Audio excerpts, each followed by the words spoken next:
Alhamdulillah. Alhamdulillah bi ni'matihi tatimmus shalihat. Asyhadu an la ilaha illallah wahdahu la syarika lah.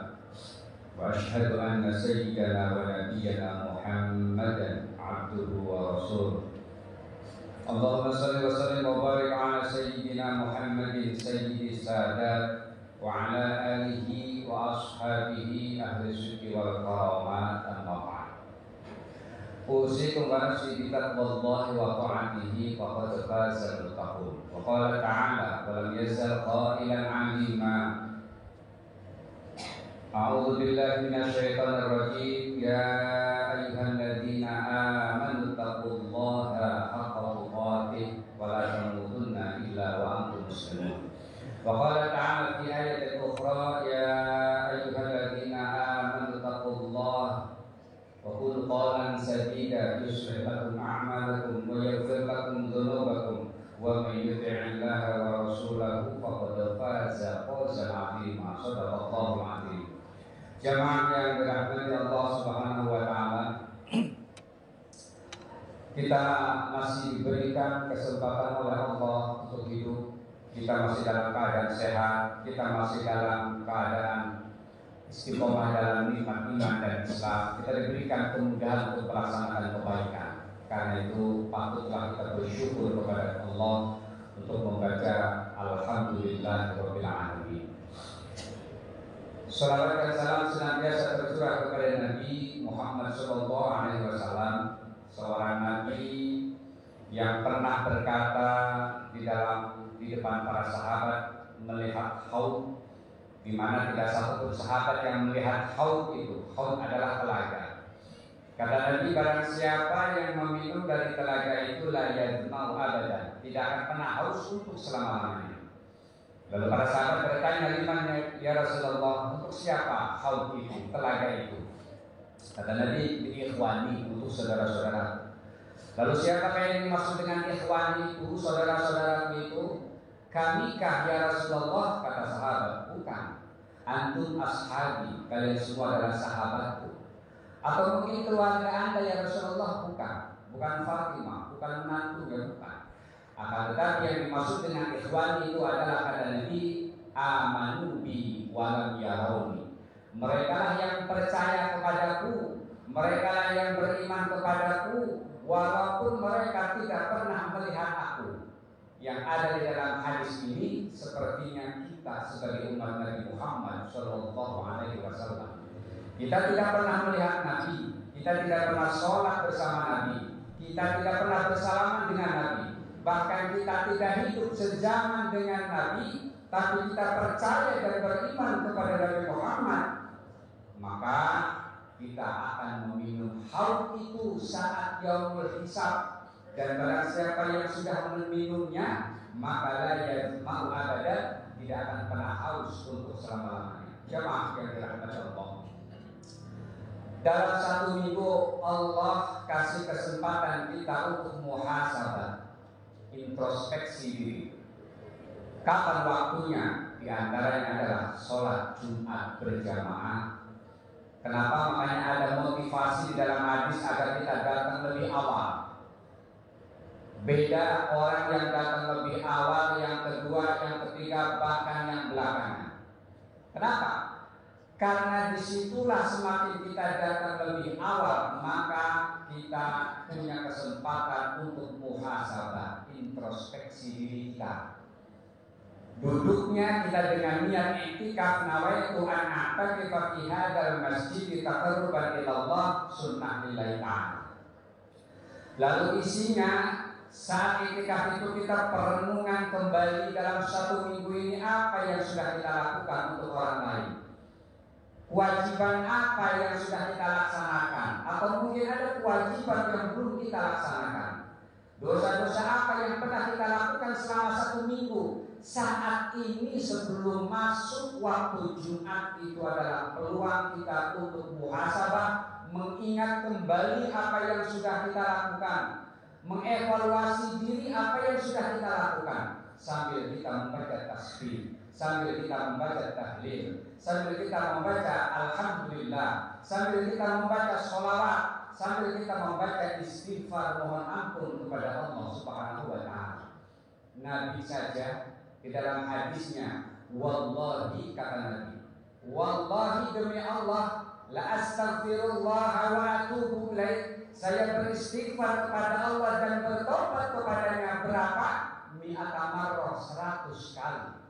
Rasulullah seorang utusan Allah yang pasti dijamin masuk ke dalam surga. Bahkan 10 sahabat Nabi sudah dijamin masuk ke dalam surga. Tidak punya kesalahan, tidak punya dosa, tapi masih membaca istighfar dalam sehari tidak kurang dari 100 kali. Kita sebagai umatnya yang berumurkan dosa, yang sering melalaikan kewajiban, yang sering melaksanakan kemaksiatan, berapa kali kita membaca istighfar dalam sehari? Jamaah yang dirahmati Allah Subhanahu wa taala. Kita sudah melewati 1 bulan Rajab. Sekarang kita masuk ke dalam bulan Sya'ban. Di dalam bulan Rajab ada satu peristiwa besar yang mungkin kita semua para jamaah sudah hafal ayatnya dan kita sudah mendengar hikmah yang ada di dalamnya. Pada kesempatan ini khatib ingin sedikit barangkali mengambil pelajaran dari kisah Isra wal Mi'raj itu. Isra adalah perjalanan Nabi dari Masjidil Haram ke Masjidil Aqsa. Subhanalladzi asra bi'abdihi lailan minal Masjidil Haram ila Masjidil Aqsa. Isra adalah perjalanan dari Masjidil Haram kota Makkah Al-Mukarramah ke Masjidil Aqsa Palestina yang jaraknya sekitar 1.500 km. Kalau perjalanan unta sekitar 1 bulan 10 hari, 40 malam 40 hari. Sesuatu yang mustahil. Menurut akal tidak mungkin. Menurut kebiasaan mana bisa. Tapi menurut Allah apa yang tidak bisa? Innama amruhu idza arada syai'an ay yaqula lahu kun fayakun. Kebiasaan kita saat kita melihat anak itu pasti ada ayahnya, ada bapaknya, ada ibunya. Tapi Nabiullah Isa alaihissalam dilahirkan tanpa ayah, menurut akal tidak mungkin. Menurut kebiasaan mana bisa, tapi menurut Allah apa yang tidak bisa? Innama amruhu idza arada syai'an ay yaqula lahu kun fayakun. Menurut Syekh Mutawalli Asy'ari, orang yang tidak mempercayai Isra Nabi maka bisa dipastikan kafir. Karena dalam Al-Quran, afatu'minuna bi ba'dil kitabi wa takfuruna bi ba'd. Apakah kalian semua beriman dengan beberapa kitab, isi kitab itu, dan kafir terhadap isinya yang lain? Artinya setiap orang, kalau ada manusia yang tidak percaya perjalanan Isra Nabi ini, maka bisa dipastikan kafir. Kenapa? Karena tidak percaya salah satu ayat dari surah Al-Isra, surah ayat yang pertama. Jemaah yang dirahmati Allah. Yang apa hikmah atau yang akan kita pelajari? Yang pertama, Nabi berada di kota Makkah Al-Mukarramah 13 tahun.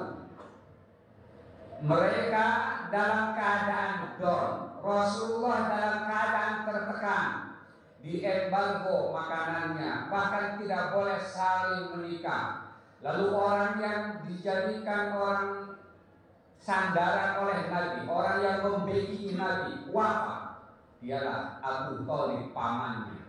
Orang yang sangat mencintai Nabi wafat dalam tahun yang sama. Sayyidatuna Khadijatul Kubra wafat dalam tahun yang sama. Luar biasa, sangat tertekan. Lalu lari ke Taif, barangkali ada yang mau nolong. Apa ternyata datang ke Taif bukan disambut, tapi disambut dilempari dengan batu, dilempari dengan kotoran unta. Bahkan salah satu batu mengenai pelipisnya, mengalir darah di pelipisnya, menepi di dalam satu bukit. Lalu apa kata malaikat Jibril? Malakul Jabal datang kepada Nabi Muhammad. Ya Muhammad, sebutkan gunung apa yang terbesar di kota Mekah ini, di Taif ini. Perintahkan saja, akan saya lemparkan gunung itu, saya matikan mereka. Tapi Nabi tidak.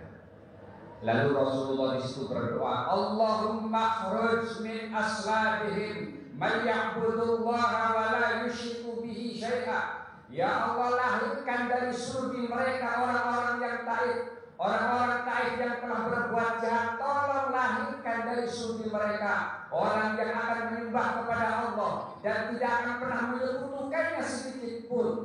Didoakan oleh Nabi, bukan mengangkat gunung, tapi didoakan kepada Nabi, ya Allah, lahirkan dari ayah-ayah mereka yang jahat, kakek-kakek mereka yang telah menyakitinya, mereka dari sulbi mereka keturunan yang akan menyembah kepada Allah dan tidak akan pernah menyekutukannya sedikit pun.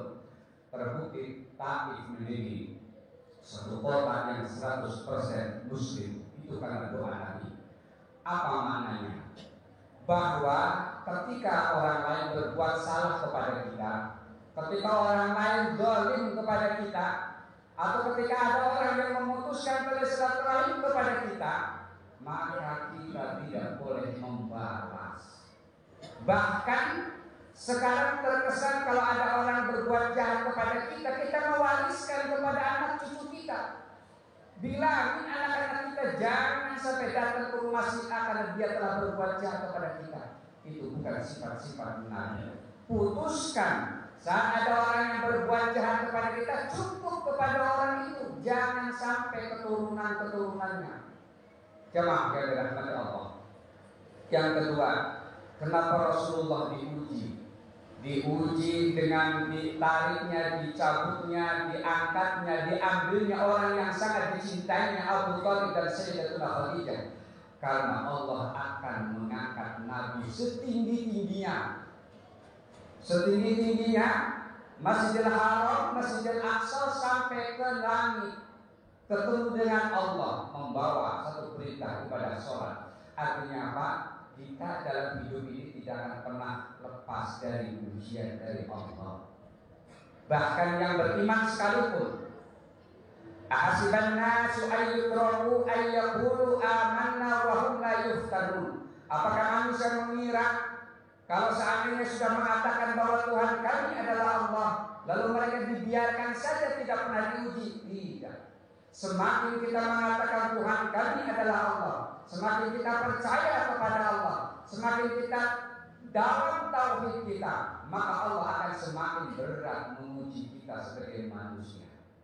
Jemaah yang dirahmati Allah, Rasulullah saja meminta agar sholat saat itu Rasulullah menghadapnya masih ke Baitul Maqdis. Kata orang Yahudi itu, lihat Muhammad sholat yang menghadap ke Ka'bah kita, Nabiullah Ibrahim ke Baitul Maqdis Palestina. Lalu Rasulullah di dalam sholat dia berdoa, ya Allah, palingkan, memohon agar dikembalikan sholat yang menghadap ke Masjidil Haram, kota Makkah Al-Mukarramah.